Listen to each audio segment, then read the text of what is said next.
Hello everyone, how are you? I am Akrash, your teacher here, and I will teach you different questions and their answers. So I welcome you on classtheta.com. So our today's question is: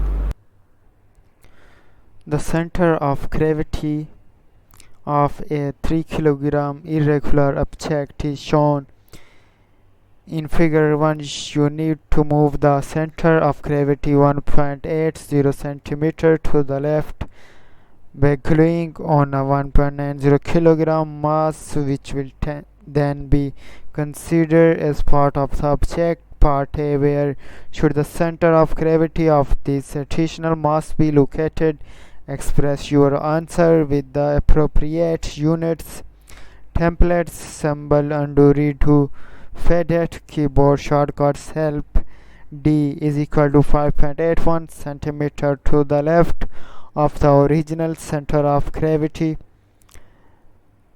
And the answer of the question is: to find the position where the center of gravity of the additional mass should be located, we can use the principle of movements. Pause the video and go through the calculations.